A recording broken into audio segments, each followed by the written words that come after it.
Do aluminum pots and pans cause Alzheimer's or dementia? Yeah, that's a common myth. If you eat like a large variety of fruits and vegetables every day, then your risk of cancer will go down. Absolutely.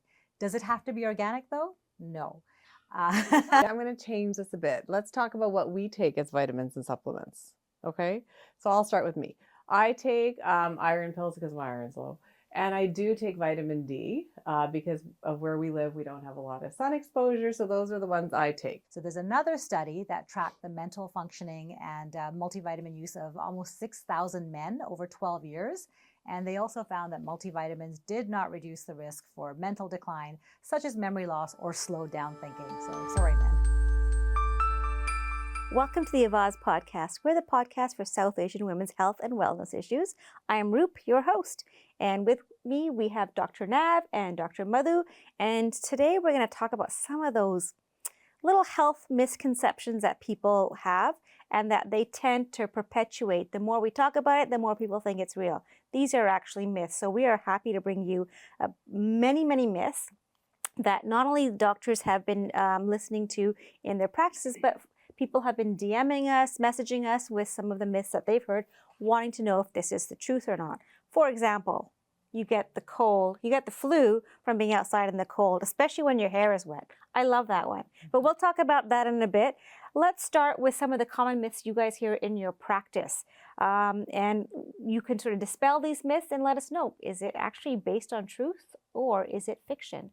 So I have a lot, as everyone knows, I'm a family doctor with over 25 years experience. And I largely, my patients, I'm so blessed to have a lot of South Asian patients. So I hear about a lot of things that people wonder about. And so this episode between me and Dr. Nav and all our DMs that we've gotten, we thought we'll address these. So this is going to be a mishmash of things that we've heard and we want to clear up any misconceptions. So a common one is, as South Asians, because we have darker skin, we don't have to wear any suntan lotion or protection. And I'm sure you see that, I see that, but you do. Because when you are exposed to the sun, your DNA on your skin is getting damaged with that UV radiation, and we do have to protect it to prevent against skin cancer. So you do have to use SPF 60, 50, reapply it. So please don't think that you are not getting affected by the sun, because you are.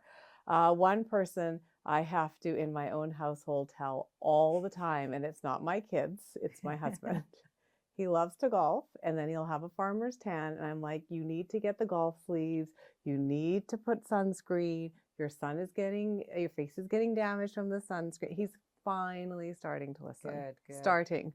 And I might add to that too, like, you know, that saying, brown don't frown. Yeah. Well, that's maybe true. We may not show signs of aging and sun damage as much as other skin types might, but we're still getting that same damage. So as Dr. Madhu mentioned, it's still important for us to wear that sunscreen so that our skin cells and deeper don't get damaged. Yeah. Now, another one is, what about vitamins and supplements? And I get a lot of that. So let's start out. I'm gonna change this a bit. Let's talk about what we take as vitamins and supplements. Okay. So I'll start with me. I take iron pills because my iron's low. And I do take vitamin D because of where we live. We don't have a lot of sun exposure. So those are the ones I take. But now I'm curious, what do you guys take, if anything? I take vitamin D, magnesium, biotin, and vitamin C. Okay. And Dr. Nav? I take vitamin D, 2,500 per day. Yeah, I take that and too. I also take, I want to start magnesium. I haven't done that yet, but I also take omega-3. Yep. Okay. Yep. So now let's talk about this.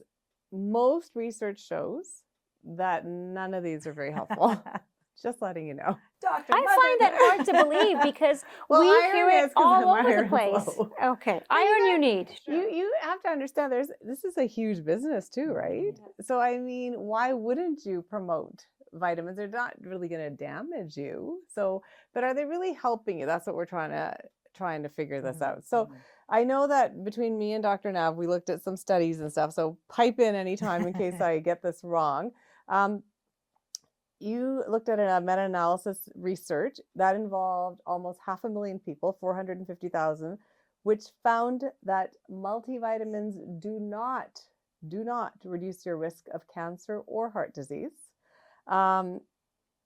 What else? Men are not immune from this either. So men may not be as prone to taking multivitamins as women. But if you are, and you're thinking, well, I'm protecting myself from mental decline or memory loss.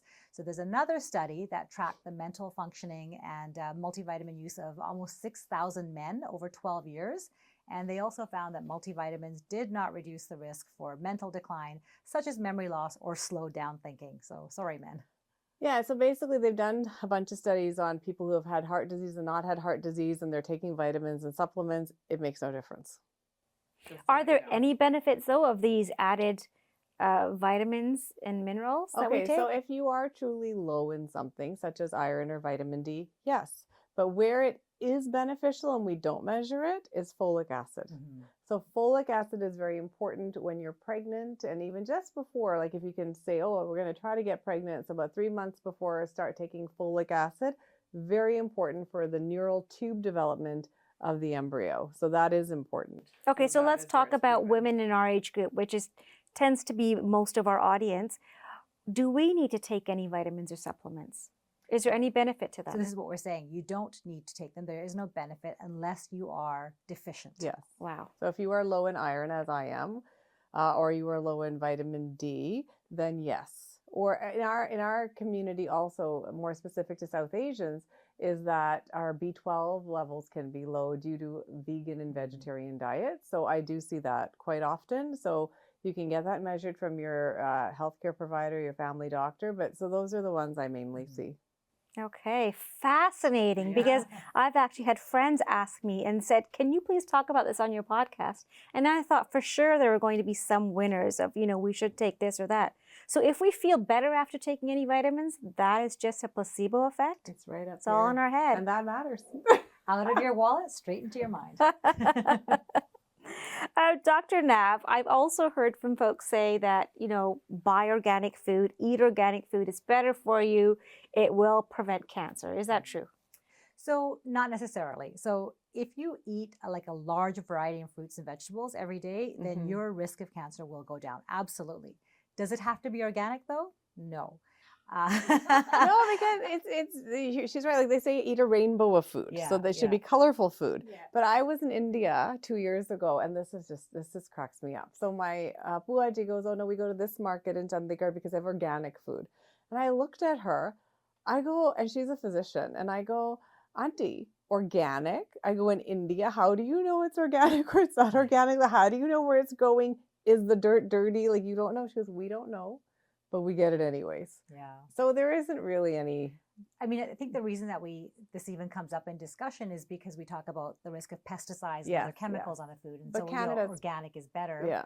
But you're right, Canada and other areas where it's regulated, so to speak. But Canada specifically is quite good, even compared to other Western countries. But even if you do, we still import some of our food from other countries, right? That's true. So even if you think about the risk of having a little tiny amount of chemical or pesticide in your food, the health benefits of eating that wide variety of fruits and vegetables far outweighs the risk of a tiny amount of pesticide. Far outweighs. Yeah. Wow. So save your money. I like this episode because we're learning not only how to dispel some of these myths, but we're learning how to save some money. I've got another one for you. Do aluminum pots and pans cause Alzheimer's or dementia? Yeah, that's a common myth. There's been studies that show that it has no effect. I mean, they're not large-scale studies. They need to have larger studies, but so far studies show that it does not. So there's only a tiny amount of the aluminum, like 0.1% or something of the aluminum that we ingest through food or drink that actually enters the gut and into the bloodstream. But we have a very powerful barrier to that, and that is called our brain barrier, blood-brain barrier. Blood-brain barrier. So it's not something that we outside of medicine you'd know a lot about, but basically the brain has this filter that prevents toxins from getting into it and destroying it and damaging it further. And so aluminum is one of those chemicals, one of those metals that it doesn't necessarily get into the brain as much as we think it does. Similar to like mercury, lead. Yes, it gets in there, but it affects the blood and other organs much more than it does the brain. But when growing up, my dad would not allow any aluminum-based pots and pans in the house, period, because of this. Wow. Yeah, so it was like Were no you allowed to use tin foil? stain. Did we use we used tin foil to wrap rotis in? That's all I remember for tin foil. Yeah. So speaking of aluminum, there's a lot of people that talk about that there's aluminum in antiperspirants and deodorants, and you shouldn't use it for that. You should use, crystals or non-aluminum. What's the truth to, or the myth to that? Let's just differentiate between deodorants and antiperspirants, first of all. So deodorants is not part of this question because deodorants basically just stop the bacteria. They mask they mask the odor. Whereas antiperspirants actually block the sweat glands that cause you to sweat, and so you don't perspire, and that's why it's an antiperspirant. And then the question about whether the aluminum in the antiperspirants can cause breast cancer comes because when you wear an antiperspirant on your underarms, it's close to your breast tissue. And there is a question about whether the aluminum in the antiperspirants might affect the estrogen receptors in your breast tissues, which is what's responsible for growing breast cells and also breast cancer cells.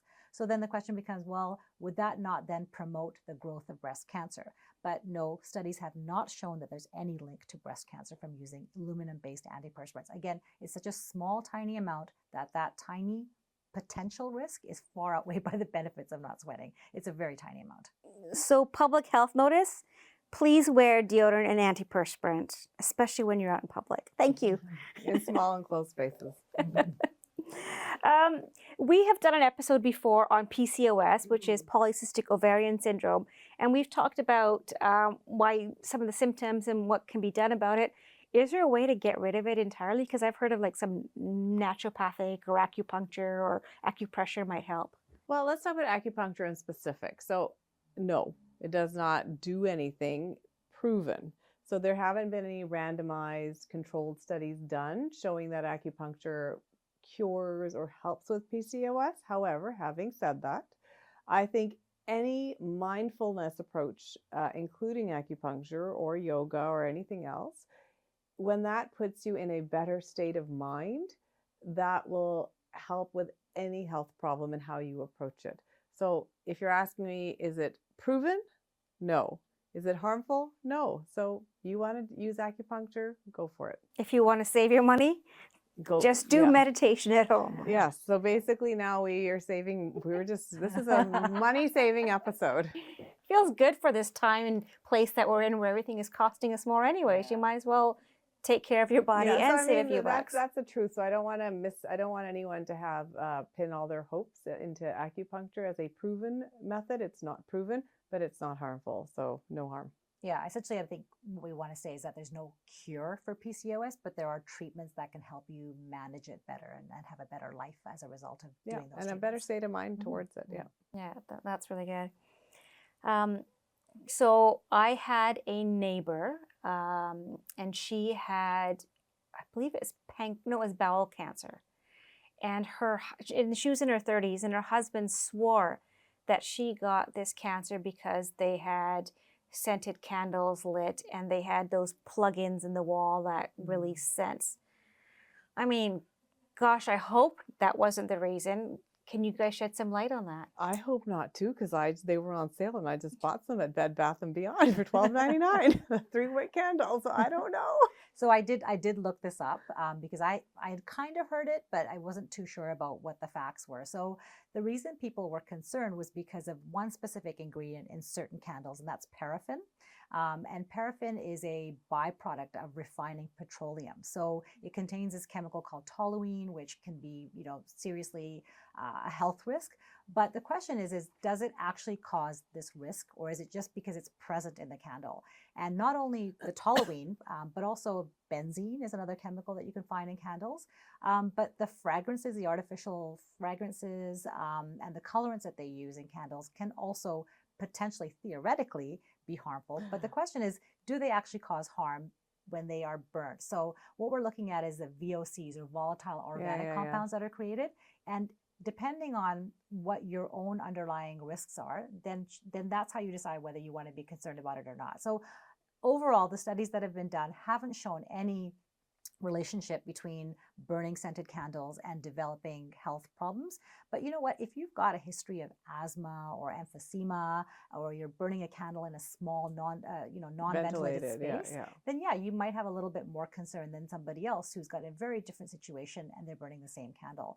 And do you worry less about coconut-based or soy-based candles than you do about these other ones? No, because they also release these VOCs, or volatile organic compounds. So you can't say that one is necessarily healthier than another. Everyone has their own slight difference in risk, but overall, the studies to date have not shown any increase in dangerous diseases as a result.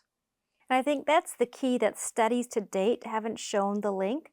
And so this information, could change in another decade or so, we don't know, or it could be ruled out that it's inconsequential, right? Okay. I'm lighting my candles. Because they allow you to meditate and therefore reduce your stress levels, which reduces other health concerns. And when they're on sale, you save money. There you go. We're all about saving money. So something you were mentioning to me, Dr. Nav, was about using black plastic containers for storing kitchen utensils or toys. That. It's not containers. It's the utensils that you use for cooking. Like a spatula? Yeah. Because my spatula is black. Yeah. Is your spatula not black? I have tons of black ones. So yeah, me what too. it is it's that flame retardant that they use to coat the utensils. Oh. So I think it was just in October that this study came out. And actually some of my patients asked me about it. And so what they were concerned about was that the study showed that when it was heated, there was I guess about 10% of the things that they tested showed amounts of chemicals that were high enough levels that if you ingested them, they could cause potential problems. It could be toxic to you. Oh gosh. But then guess what? The same authors of that study then went back and realized they had a math miscalculation. And actually the numbers showed that it was actually less than, or 10 times less than the safety threshold, that's how much of this toxic compound they emitted. So they're totally safe. Okay, great, because I use them all the time. Yeah, so it's one of those things, again, where the initial headline gets this big splash, everybody talks about it, that's but then big mistake, everyone forgets to talk about the correction to the original study. So yeah, those flame retardant black plastic utensils. Good to know, because I have 3 spatulas that are black. So those containers, the takeout containers that you get, and they're black with a clear lid? Yeah, those sushi Sometimes ones, it's just easy to reheat your food in that. Don't do that. Those have higher. Them. You can't? No, you cannot. Those do have higher amounts. You cannot reheat plastic. That's a big no-no. Unless it's been flame can't. retardant protected, like these utensils. No, you can't reheat plastic.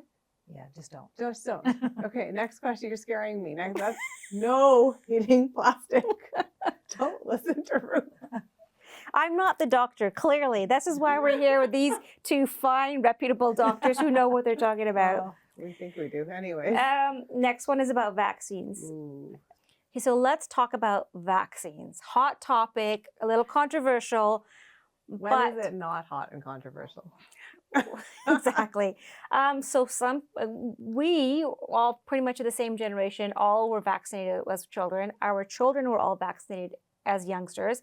There are some people, some even famous people, who say that vaccines cause autism. How much truth is there to that? I'll help you out. Sure. So where did this come from? First of all, where did this myth come from that vaccines and autism are linked, or that vaccines cause autism? Well, I'm going to tell you. So back in 1998, there was a physician named Andrew Wakefield who reported a study where he only looked at 12 children, a study of only 12 children, which supported a link between the MMR, or measles, mumps, rubella vaccine, and autism. The problem was the study was flawed in so many ways, and it was not only flawed, it was fraudulent. So what happened was he was being funded by a law company that was suing vaccine companies.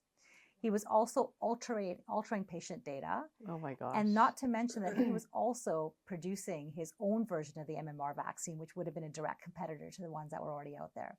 He was a physician? He was a physician. Oh my God. But get this. So because of this fraudulent study, he then went on. They had to retract the study once they found out. Yeah. And then he lost his medical license. So he's no longer a physician after that.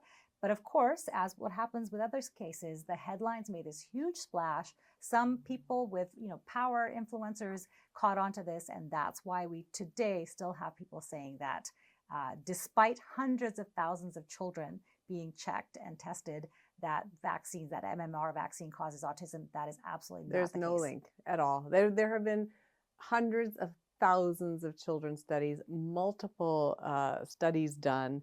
There's absolutely no link. And I mean, think about it. If there was a link, would we vaccinate our own children? Yeah. And would we, with clear conscience, vaccinate other people's children? So what you choose to do is up to you, but we're just here to dispel any myths. And there's a do clear Mythbusting. benefit for vaccines, right? Mhm. That's why our kids aren't having measles or chicken pox or Well, polio anymore, any of with those measles, things. you can get really serious illnesses like encephalitis, Mhm. pneumonia, like really serious stuff that can be life-altering, damaging, and deadly. Yeah. But another thing that we see is a lot of patients are very fearful of vaccines because of they're saying, well, why are we seeing so much autism now, right? And the reason we're seeing autism now is we are a very different social structure, and there's also much more awareness and the ability to diagnose autism. Mhm. Yeah. I wouldn't say we see Explain a it little bit more about the social structure part. Well, I mean, back if you look back, let's say 100 years ago, just in terms of what schools were like, just in terms of what structure was like, just in terms of what social, like, you know how we would say it takes a village to raise a child? There was much more social support to raise a child who perhaps was on the spectrum or was different, had autism, however you want to label it. I think there was much more support. There wasn't structure in school. There was more social support. There was less structure in the schools of what you were expected to learn and do. I think that way society's changed. We don't have the same social supports that come from within the community and the families of extended families, neighbors, stuff like that. And I think in the schools, you just see it more because there's a lot more expectations of what kids should be doing at this time, at this age, you know, all that kind of stuff. What are your thoughts, Dr. Nav? Yeah, I actually wanted to elaborate a little bit more on the diagnostic Yeah, part of it as yeah. well. So it turns out that most of the developmental skills that occur between the age of 12 to 24 months, which is around the age that autism gets diagnosed, because that's when it comes out, when children are not developing those social skills as they should. And that's also the same time of life that they're getting their vaccines, their routine childhood vaccines. So correlation doesn't equal causation. And I think that's an important point for our listeners, is that just because something happens at around the same time as something else doesn't mean that that one thing caused that other thing. Yeah. And that's a big, big scientific consensus and agreement that people really should learn about and be educated about, so that they can make those decisions for themselves. One of the other kinds of vaccines, is it a vaccine if you get the flu shot? Yeah. Okay. So some people have talked about, I like how I talk about some people. It's like saying they, that when they get the flu shot, all of a sudden they get the flu and they have the same flu symptoms. But you don't get the flu from the flu shot, do you? Not at all. The flu shot is an inactivated virus. So you just get, it's like all the other shots we've talked about, COVID, shingles, everything. It just gives your body a little prime, like gives you a little bit, okay, when you get the flu, I'm going to prime your body so it can respond. That's it. You do not get the flu from the flu shot, period. Yep. There are millions and hundreds of other viruses roaming around. You probably picked that one up. It wasn't from the flu shot. Exactly. Yeah. Yeah. Because usually you get your flu booster around the same time that everybody else is getting sick with all the or everyone's getting sick and people decide, oh, I should go get my flu shot. I know. Which is what happens in my office all the time. Yeah. Yeah. So, and that reason that you feel that kind of mild, low-grade fever, a bit of body ache, a bit of shivering for a day or two afterwards, that's your body mounting the immune response. So it's ready for when the real virus actually comes. Yeah. That's your taster. Yes. Right? And trust me, not it's the better flu. to have that mini taster than it is to have the actual flu. Oh, yes. Exactly. Yes. And we've heard that it's been quite bad this past winter, too. Yeah, numbers are up right now. One of the DMs that we received was about hormone replacement therapy, which is what women would use when they are experiencing difficult perimenopause or menopause symptoms. But what I've heard is that you shouldn't take HRT or hormone replacement therapy. So that's a question that we commonly get asked as physicians and healthcare providers. And the reason that it's even a question and just not considered absolute therapy for everybody, is because there was this large set of studies in the early 2000s by this group called Women's Health Initiative. And they studied many women that were well past the age of menopause. And they found that in that age group, that giving them hormone therapy like estrogen and progesterone seemed to actually increase the risk of heart disease and breast cancer. So that study concluded that it was harmful and that it shouldn't be offered. And so for decades, women did not get hormone therapy. But this was wrong, and this is what Dr. Madhu is going to tell us. Well, basically, hormone replacement therapy, when we want to start, it should be started in perimenopause or as soon as menopause hits. And not everyone needs it. So if you're having what we call the vasomotor symptoms, so where you're having the hot flashes and stuff, and it really is affecting your life, but other people, even with insomnia, moodiness, all that kind of stuff, there are other ways of treating menopause. Listen to our Menopause podcast, but this is completely safe, effective, and it is not long-term. We use it for a short time to get you through that time period and you're fine. And the risks? Yeah, the risks are so low. Like it really is a game changer. It's a game changer. It's non-existent, really, the risks. Exactly. So you're safe as long as you start it, like Dr. Madhu said, within the time of perimenopause, up to 10 years after starting perimenopause. There are no increased risks of heart disease. There are no increased risks of breast cancer. What you should do is talk to your primary care provider to make sure that it is right for you, that you don't have any other risk factors for why you shouldn't be taking it. Because there's so many different combinations and who can take it, who can't take it, and what you should take depending on whether you had a hysterectomy or not and other past medical issues. So it is complicated, but definitely not harmful. So don't rule it out. If you're having perimenopause symptoms, don't rule it out because of the study's result, because the study was flawed. Yeah. So there was misinformation, but it's such an individualized sort of prescription for it that you need to talk to someone. Yeah. And I'm on it, just so everyone knows, to be clear. So I wouldn't take it if I was worried. And you're a much happier person. I'm a much happier, much more pleasant person to be around. I always thought you were pleasant, so I couldn't tell. So that's some really key information, some myths that we've heard, both on our DMs and through our doctor's offices and their experiences. But there's some real quickies that we want to make sure you hear about. So Dr. Madhu, start with yours. Start with mine, my favorite. Acha, do you put sugar in your tea? Nay. Sugar ni pande. What do you put? Gourd. Okay, gourd is sugar. No gourd, no sugar. Nothing. That was it. That's quick. Let's talk about this one. I shouldn't take my blood pressure or diabetes medication every day because then my body will just get used to it and then I'm going to need more and more of it. I'll let you take that one too. So this is how I see it. You don't need more and more of it. Your body actually needs it to function. Much like a car needs gas. Your car is not getting used to gas. The car actually needs the gas to function. You need your blood pressure medications. You need your diabetes medications because your body requires them. You are not going to get used to it. You're going to feel great, live longer, and be healthy. Take your medications. So if your doctor tells you to take your medications, you take your medications. Absolutely. Okay. While you're pregnant, you shouldn't get a pap smear. Yes, you can get a pap smear. You should get a pap smear, and that is false. That's all I got to say. Okay. How about this one? You can get a sexually transmitted disease or a yeast infection from sitting on a toilet seat. Oh, I love this one. So yes, the answer is no. While it's true that certain viruses and bacteria and parasites can be found if you were to swab them, they don't live for very long outside of the human body. The human body is a perfect incubating temperature. So once you take that away, they are not going to live long and you're not going to get them transmitted from the toilet seat to your body. So you can use public toilet seats.